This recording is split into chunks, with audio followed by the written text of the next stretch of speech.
오늘 마태복음 5장 1절로 16절 말씀 통해서 복이 있나니 라는 제목으로 마태복음 8번째 강의 시간 갖도록 하겠습니다. 마태복음 5장 전반부에는 예수님의 산 위에서의 가르침을 기록하고 있습니다. 예수께서 무리를 보시고 산에 올라가 앉으시니 제자들이 나아온지라 입을 열어 가르쳐 이르시되. 여기서 가르치시다라는 단어가 원어의 디다스코입니다. 이 단어는 알리다, 지시하다, 설명하다라는 의미로 하나님의 나라가 선포되고 임한 결과, 그 결과가 어떤 것인지에 대해서 그리스도인 예수님께서 앞에 나온 무리들에게 지금 가르치시는 것, 알려주시는 것, 이것을 의미하죠. 그래서 지난 시간 이것은 복에 대한 말씀이나 조건문이 아니라 하였습니다. 마태복음 4장과 5장은 서로 연결되어져 있는 병영 구절로서 생명의 빛이신 예수님이 죄인들의 곁으로 오신 결과, 그 결과 사람들의 삶 속에서 치유와 회복의 은혜가 일어나고 또 하나님의 통치가 시작되었다. 그 통치가 시작된 증거로서 하나님 앞에 나아오는, 예수님 앞에 나아오는 백성들에게 예수님께서 너희가 얼마나 복 있는 사람인지 아느냐라고, 왜 복 있는 사람이냐면 이러이러하다라고 가르치시는 대목입니다. 우리말 성경에 복이 있나니라는 형용사가 뒤에 나오죠. 그래서 마치 앞에 나오는 심령이 가난한 자, 애통하는 자, 온유한 자, 의에 주르고 목마른 자가 조건이 되어서 그것이 충족되면 얻어지는 결과로서의 복을 말하고 있는 것 같지만 원문은 조금 다르게 쓰여져 있다는 사실. 마태복음 5장 4절에 원문이 이렇습니다. 마카리오 호 펜손테스 호티 아우토이 파라클레손타이. 네, 우리가 8가지 복으로 알고 있는 모든 구절에서 여기 마카리오라는 형용사가 제일 앞부분에 등장하면서 시작되어진다라는 거예요. 마카리오, 호 펜손테스, 호이아우토이, 팔레클레손타이. 그래서 마카리오. 즉 이게 뭐냐면 복이 있나니라는 단어가 먼저 앞에 등장한다라는 거예요. 그래서 복이 있나니 심령이 가난한 자, 복이 있나니 애통한 자, 복이 있나니 온유한 자, 복이 있나니 의에 주르고 목마른 자.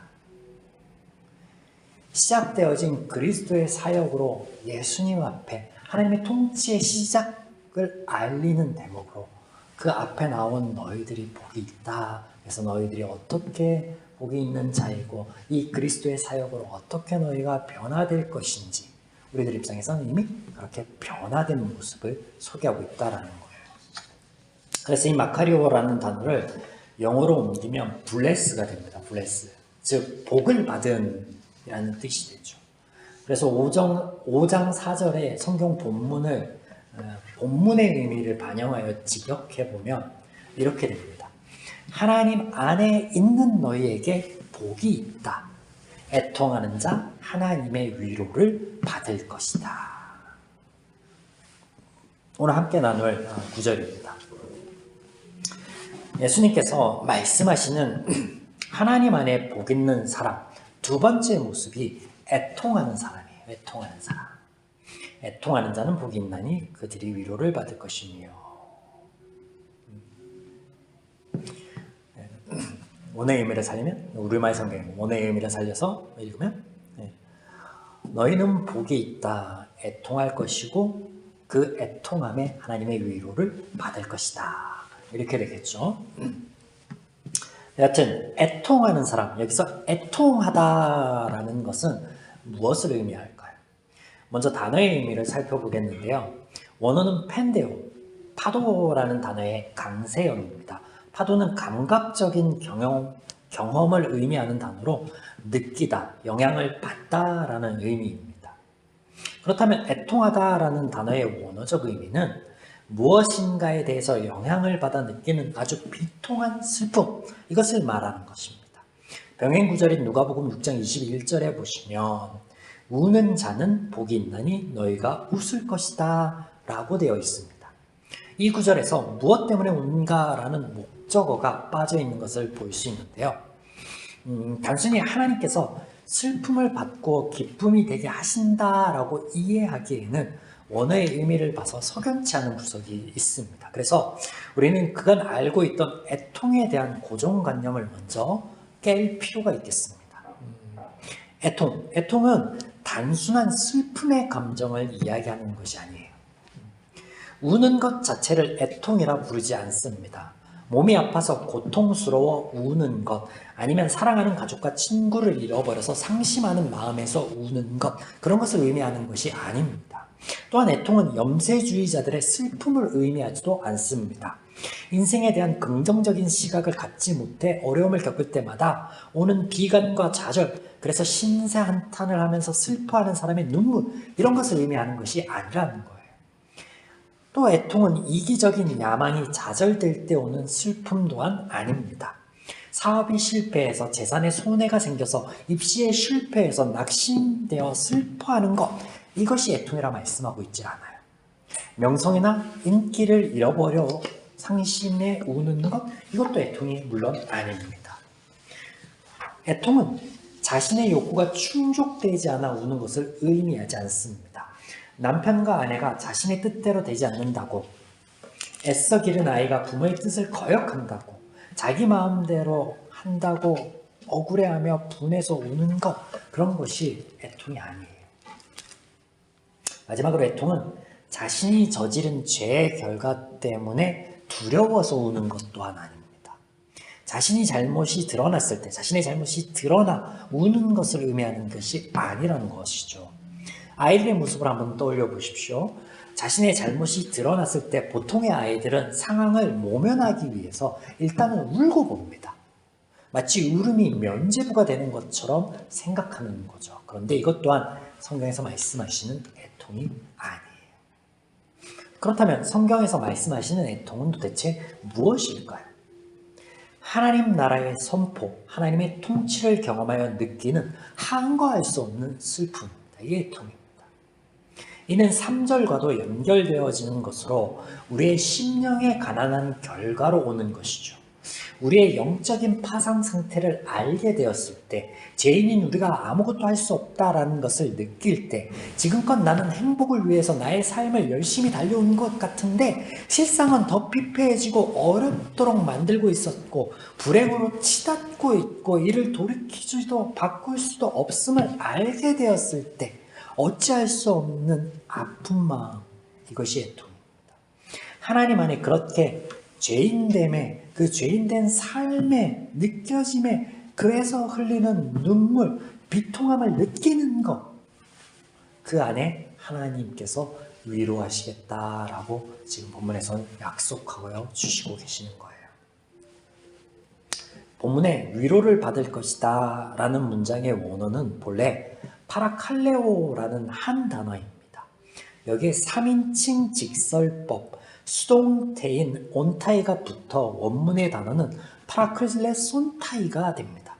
이 원어 자체가 하나님이라는 3인칭 주어를 내포하고 있는 것입니다. 그래서 신격 수동 형용사라고 불리고 하나님으로부터 오는 위로, 이것을 의미합니다.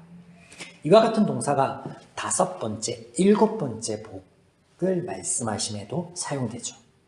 우리가 단순히 위로를 전하는 말에는 위로가 되지 않습니다. 이는 아픔을 느끼고 있는 사람에게 힘내라든지 위로한다라고 하는 그 말이 아픔을 느끼고 슬픔을 느끼는 사람에게 크게 와닿지 않은 것과 같은 것입니다. 사실 아픈 뒤에 위로와 격려가 아닌 우리는 아프지 않기를 바라요. 아픔 자체가 없었으면 바라는 마음이에요. 그것이 죄인의 마음이죠. 그래서 늘 성경을 읽어가며 이런 질문을 한 번씩 던져보는 거예요. 왜 하나님께서 선악과를 두셨을까? 왜 죄인이 되도록 하나님께서 지켜만 보셨는가? 왜 깨어지고 부서지고 아파한 후에, 우리가 죄인이 되어서 그런 아픔을 겪은 후에 십자가를 지셔서 우리의 죄를 사하여 주셨는가? 이렇게 질문하게 되는 거죠. 같은 마음에서 그러는 것 같은 마음.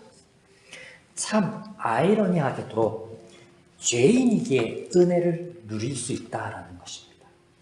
죄인이기에 은혜를 누립니다. 물론 우리가 죄인이기 이전에 창조 때 이미 하나님 은혜를 베푸셨습니다. 근데 죄인이기 때문에 누릴 수 있는 은혜가 또 한 측면에 있다라는 말씀을 드립니다.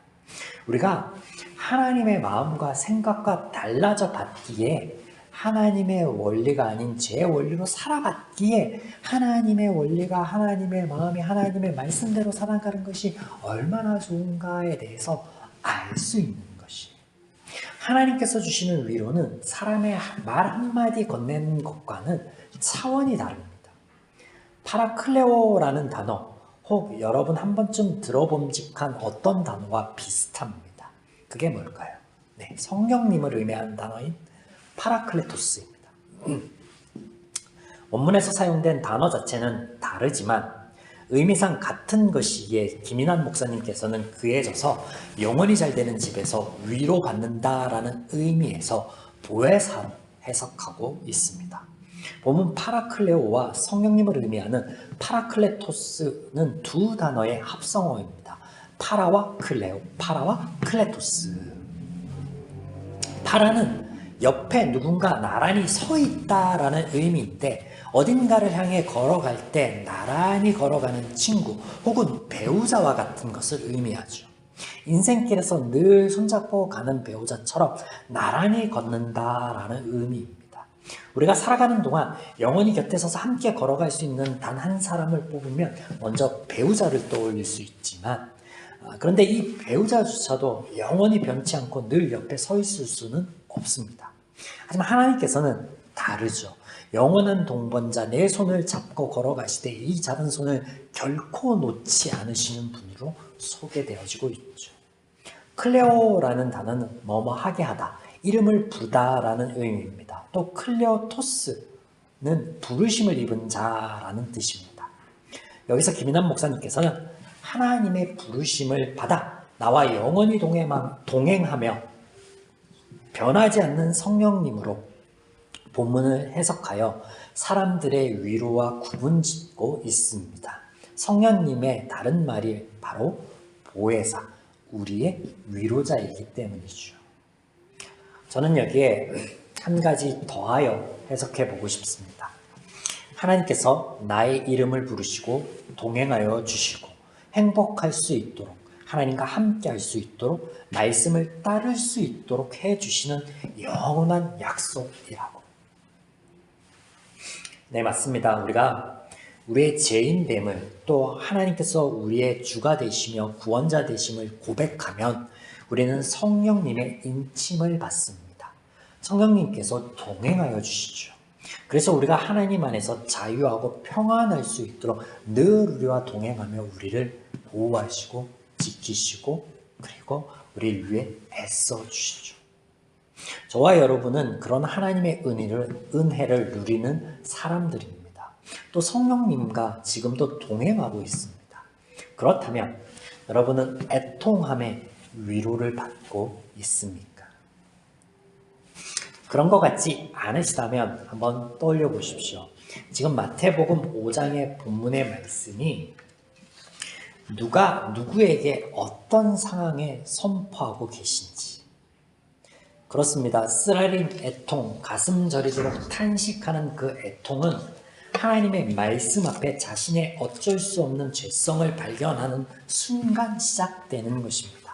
내 영혼의 추악함과 더러움을 바라보는 순간 우리는 주의 영을 통해 마음과 영혼이 쓰라린 고통 가운데로 들어가는 것을 경험할 수 있습니다.